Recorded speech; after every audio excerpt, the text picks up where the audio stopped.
Hello everyone, आज हम लोग पढ़ेंगे एंडोप्लाज्मिक रेटिकुलम के बारे में। तो सबसे पहले शुरू करते हैं इसके स्ट्रक्चर से। इसके स्ट्रक्चर को हम लोग बोलते हैं अल्ट्रा स्ट्रक्चर और जनरली ये 3 शेप्स में पाए जाते हैं। पहला है सिस्टर्नी, दूसरा ट्यूब्यूल्स, तीसरा वेसाइकल्स।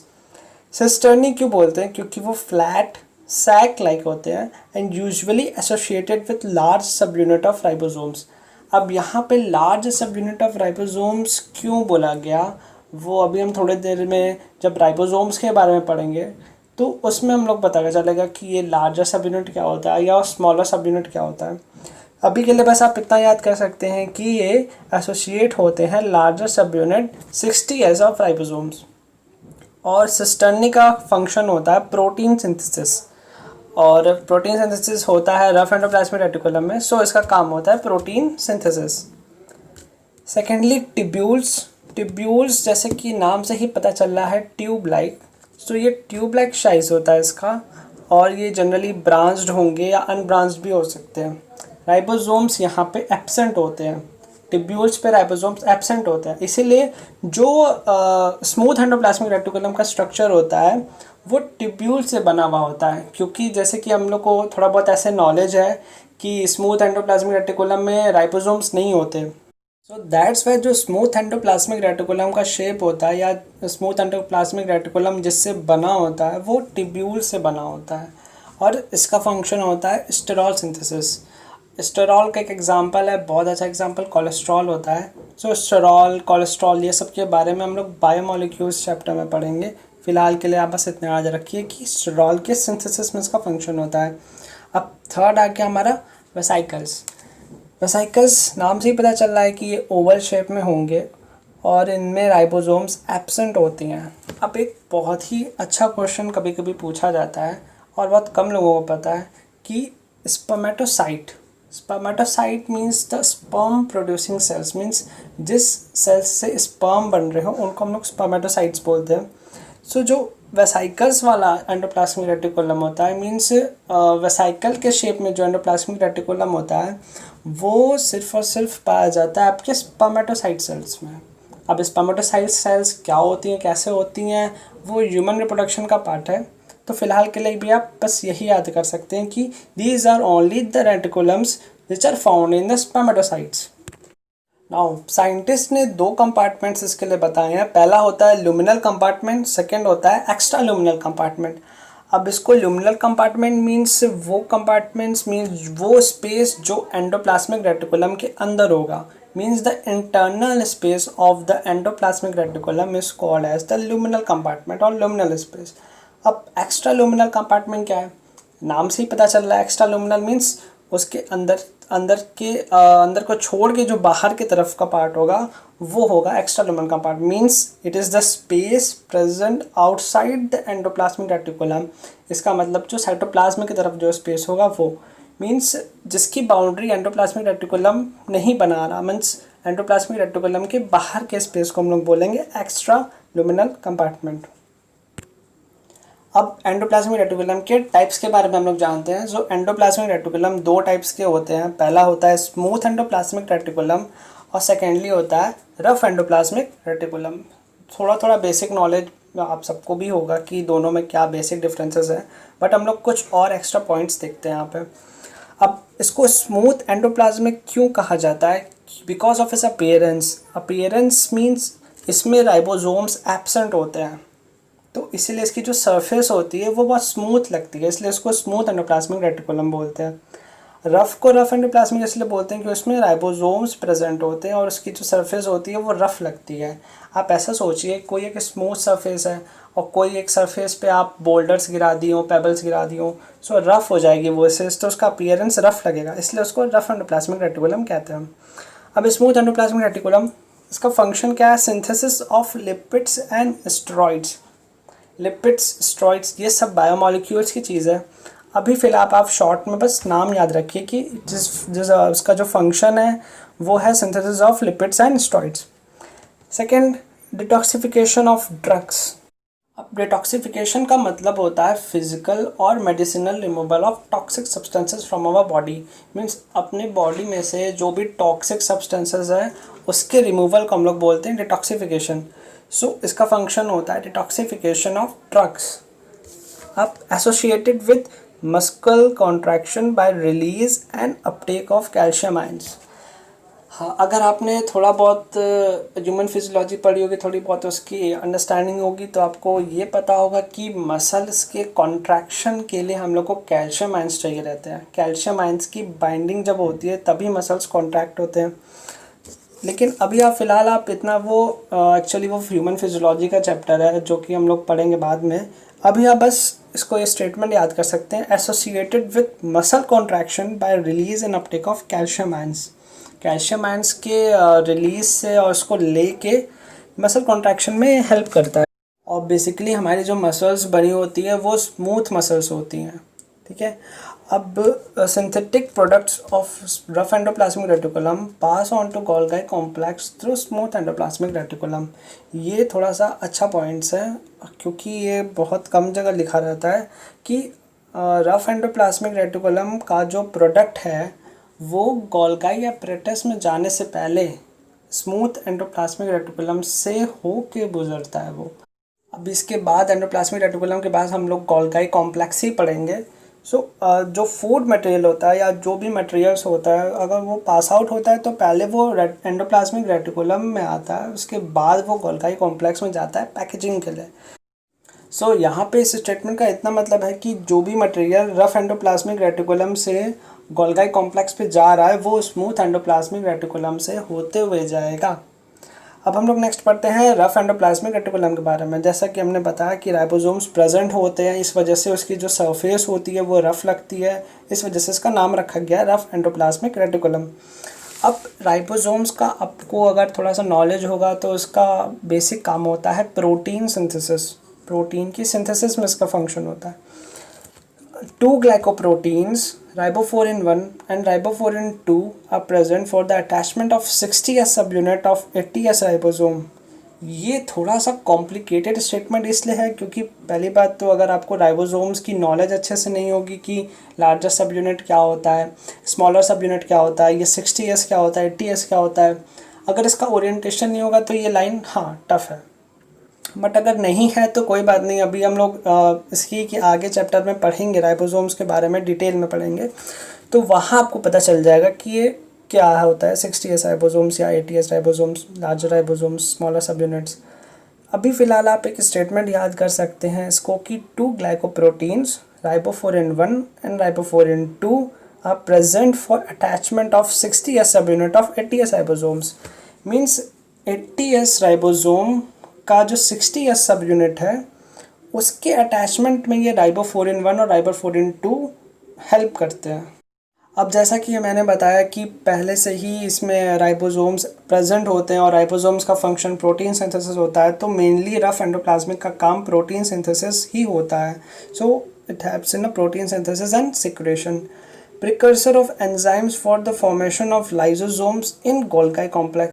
अगर आपको पता है कि लाइसोसोम्स कैसे बनते हैं तो अच्छी बात है, बट फिलहाल एक शॉर्ट इन्फॉर्मेशन के लिए मैं इतना बता सकता हूँ कि लाइसोसोम्स बनते हैं गोल्गी कॉम्प्लेक्स में फूड के पैकेजिंग के दौरान।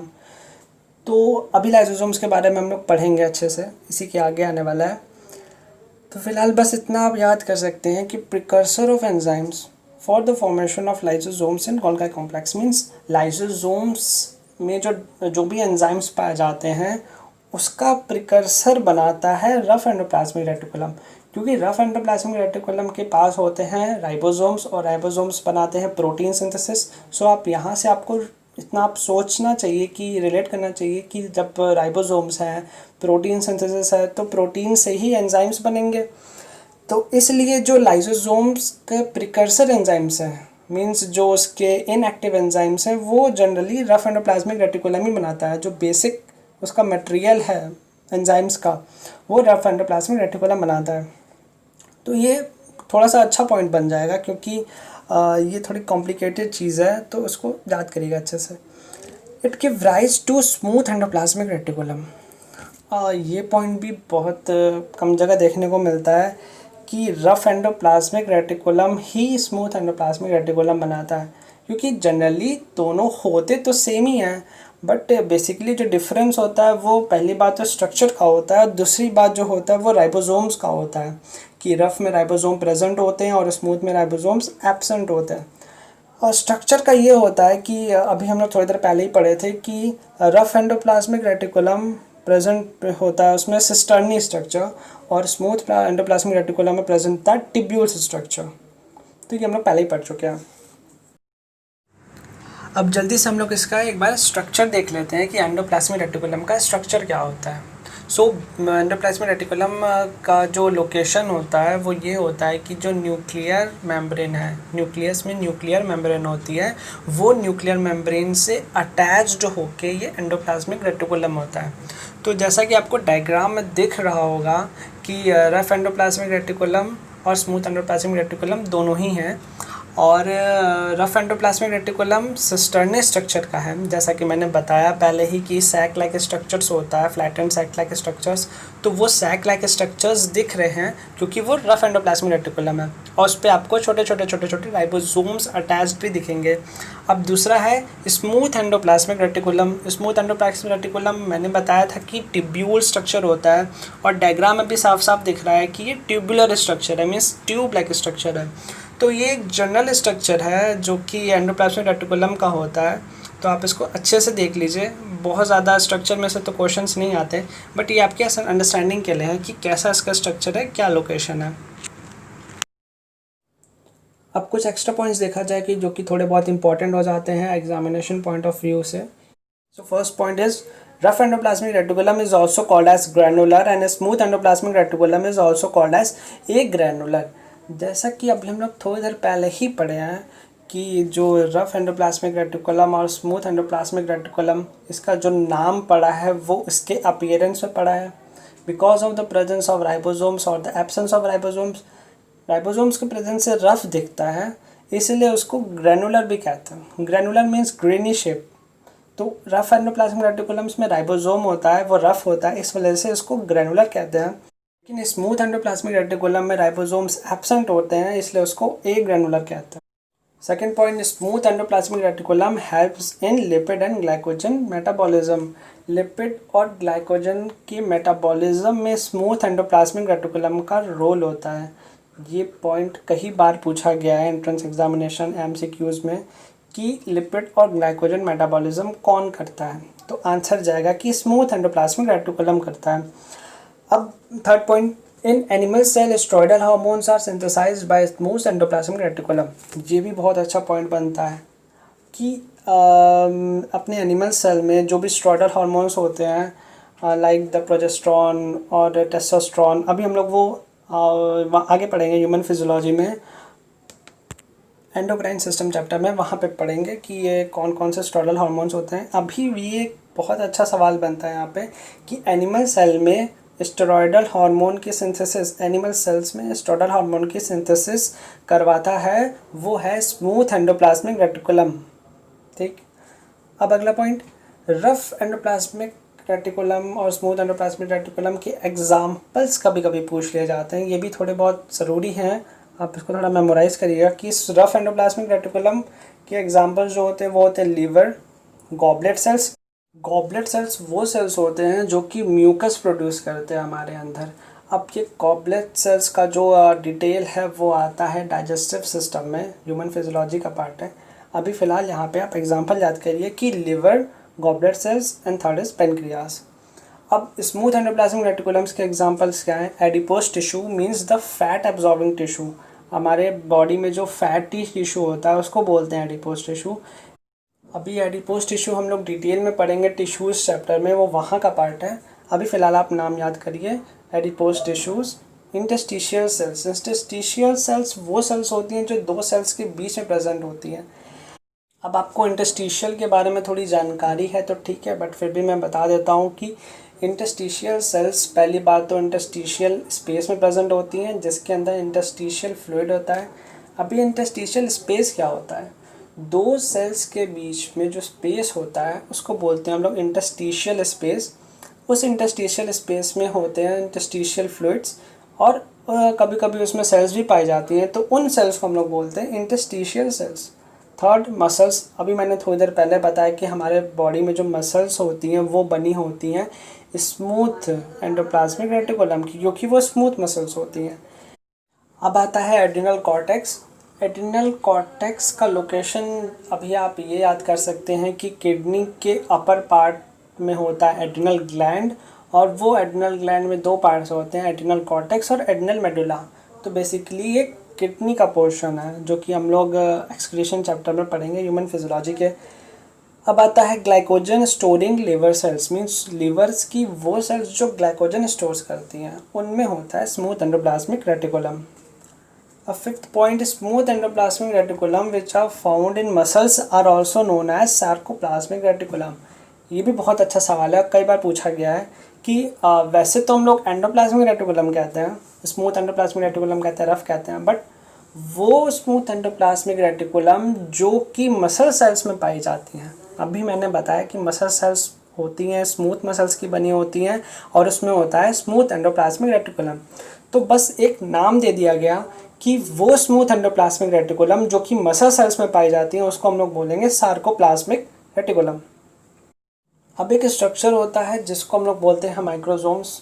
बहुत इंपॉर्टेंट पॉइंट तो नहीं है, बट एक थोड़ा सा एक्स्ट्रा पॉइंट है अगर आप जानना चाहें तो नॉलेज के लिए, कि माइक्रोसोम्स होते हैं generally the pieces of endoplasmic reticulum with ribosomes attached on it. Means endoplasmic reticulum के छोटे छोटे पीसेस जिसमें राइबोसोम्स अटैच्ड हो रहा है, राइबोसोम्स चिपके हुए हैं जिस पे, उसको हम लोग बोलते हैं माइक्रोसोम्स। अभी माइक्रोसोम्स जनरली हमारे ह्यूमन सेल में तो पाए नहीं जाते, इसको हम लोग एक्सट्रैक्ट करते हैं। कैसे? सेल्स का कुछ पार्ट हम लोग डाल देते हैं सेंट्रीफ्यूगेशन मशीन में और उसको हाईली सेंट्रीफ्यूग करते हैं, तो उस हाईली सेंट्रीफ्यूगेशन की वजह से एंडोप्लाज्मिक रेटिकुलम के पीसेस हो जाते हैं, और वो एंडोप्लाज्मिक रेटिकुलम के पीसेस जिसमें राइबोसोम्स आके अटैच्ड हो गए हों, तो छोटे छोटे छोटे छोटे वैसे पीसेस को हम लोग बोलते हैं माइक्रोसोम्स। अब अगला पॉइंट है endoplasmic reticulum along with microfilaments and microtubules form the endoskeleton of the cell.